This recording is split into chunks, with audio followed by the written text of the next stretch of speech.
Well, welcome back into Talking Fitchburg, continuing our series on Fire Prevention Week. So happy to have Mark back all this week. Mark, you've done a great job this week of highlighting the different parts of the fire department, fire prevention.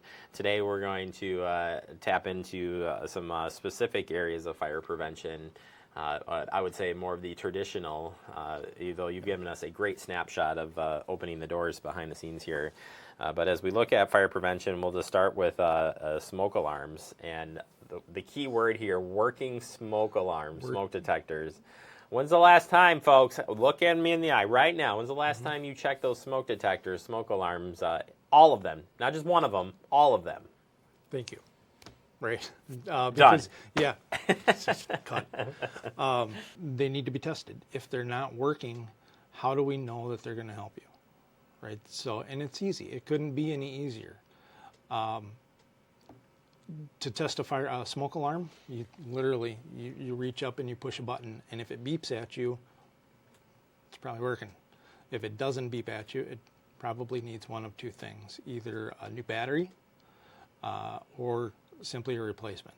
They are a mechanical item. They do have a lifespan, so every 10 years they should be replaced. But that's a pretty good return on investment to have something in there watching over you every minute of the day for the small expense of a smoke alarm. It's interesting, after doing some of these segments, it dawned on me that I never checked or even marked on my smoke detectors that when I installed them. Right. So when I first bought the house, sure. I checked them and I was like, oh, they're working, that's good. And was a firefighter friend that came through and said, dude, these ones are from like the 80s. Yeah. And I was like, oh, it must have been original to the house. But nevertheless, they expire. And if you have, I've always been curious, not to take you down a rabbit hole, but I'm going to anyway. Sure. If you have multiple times, like you have one near the kitchen that goes off several times and you're cooking, like does that need a replacement then? More often because it is gone off a few times and it's taken in smoke? I always wonder that. Or after a fire happens, like, do you need to get a new one? Yeah, so asking a guy like me a question like that is really an opportunity to dive right down in a rabbit hole. You're welcome. But the truth of it is, if it's going off every time somebody cooks, or it's outside of a bathroom and the steam from the shower sets it off, then it needs to be moved so that it's not giving a false alarm. Because we're really not interested in having people start to go, oh yeah, that thing always goes off. Mm-hmm. Right? We want them in a place where when it goes off, it means something. So in that situation, people are welcome to give the fire department a call. Any of us can help relocate a smoke alarm like that. But generally speaking, they shouldn't be going off. To answer your question, as asked, they should go off as many times as needed. There isn't a set number. So you don't get like 10 fires out of it? You don't get 10 fires out of it. What you do is you get usually a lifespan. So after about 10 years, the element in there starts to wear out. And that's what UL and other listing companies recommend as a good replacement time. So that's sort of the national standard, is 10 years, replace your smoke alarms. A good rule of thumb, and I'll pick on my father for this one, if you look up and the plastic looks yellowed, go ahead and replace it. Oh my gosh, that's like how all of mine were when I replaced them. So guilty as charged. So right along those same lines, carbon monoxide alarms as well. A lot of them are tied in with the detectors, but you got to check those too. Yeah, absolutely. So carbon monoxide is odorless and colorless. And what it is it's a result of incomplete combustion. Okay, so to go completely geeky on you, if you have a gas-fired appliance, there's a pilot light in there. There's a little fire burning inside of that appliance. It's supposed to be there. But when those fires start to, or those appliances start to become inefficient because they've been fouled up or dirtied or not serviced appropriately, that fire can create a gas called carbon monoxide. And again, it's colorless and odorless. So even during the day, you don't know that it's there. And it's really critical to have those carbon monoxide alarms inside the house because they're, again, always standing watch, sort of waiting. They also have an expiration date. So when you install it, note when it's installed. I just do it with a Sharpie on mine. right on the site, installed on this date, this time. And then manufacturer's recommendations for my particular unit was 5 years when I installed it. So at 5 years, I just replace it. Even if it still works, it's time to go. Yeah. They're inexpensive.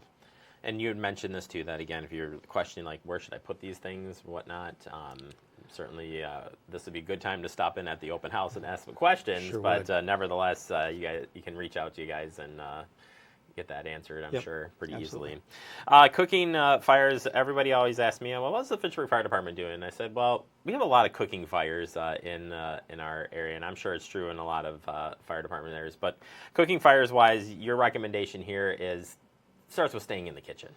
Stay with what you're cooking at all times, nationally and locally. The biggest place that a fire is likely to start in any kind of a structure, where it's commercial or residential, is in the kitchen. And the best way that you can monitor that and make sure that something bad doesn't happen is to stay right there with what you're cooking.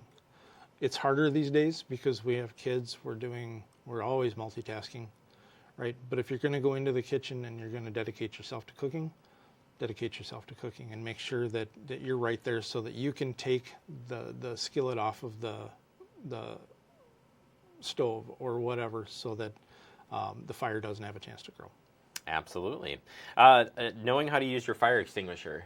You don't just buy them and set them aside? Yeah, so silly, isn't it? You can't just set it in the kitchen and it automatically works. Oh, Someday. wait, that's a sprinkler system. Someday. No, know how to use your fire extinguisher. Yeah, it's as simple as using the acronym PASS. Pull the pin, aim the nozzle, and then you sort of squeeze the handle together and then sweep from side to side. And when I say sweep from side to side, if you can picture a campfire, you would shoot at the logs because that's the fuel of the fire, not at the flames that are licking up. So pull, aim, squeeze, sweep. If you can remember PASS, you can remember how to use a fire extinguisher. And I'll add this. You should only use a fire extinguisher if you feel safe in doing so. If the fire has gotten too big, we prefer that you evacuate, call 911. And I would say, if you're unsure, call 911 anyway. Even if you put out the fire, you're still you're still willing to come out there Absolutely. and check for hot spots, everything else. I wouldn't chance that at all, certainly.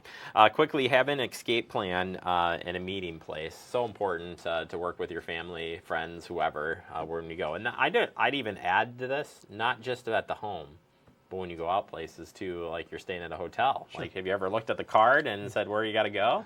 Yeah, so if you're traveling or if you're out of the home, if you drove there or rode your bicycle there or however you got there, go to that spot where you parked. At home, it's critically important especially if you have kids.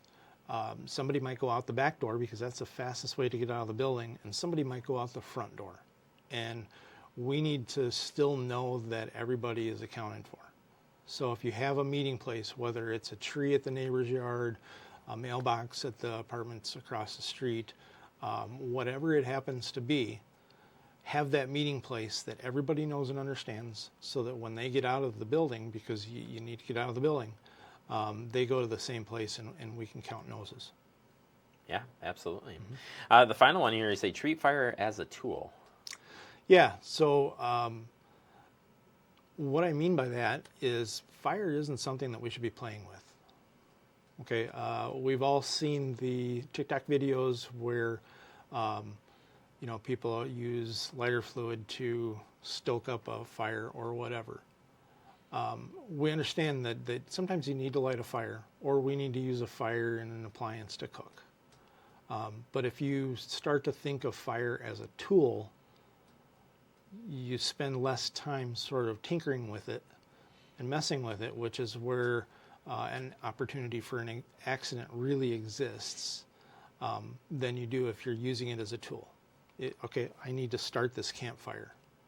I'm going to put some kindling together and I'm going to light that, and then I'm done playing with the matches or the lighter. I put it away. I need to sweat in a copper pipe.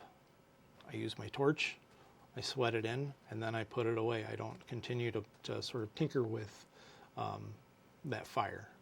So if you treat fire as a tool, and I'm talking to the adults more so than the children right now, there is a whole lot less opportunity for bad things to happen. All right, Mark, I appreciate, again, all your help this week, sharing some great fire prevention tips. Certainly you can check on the fire department's website, fitchburgwi.gov/fire department, to learn more. And, of course, we'll continue to have you on monthly here to talk more. Yeah, I appreciate it. I love coming in. Thank you. Thank you.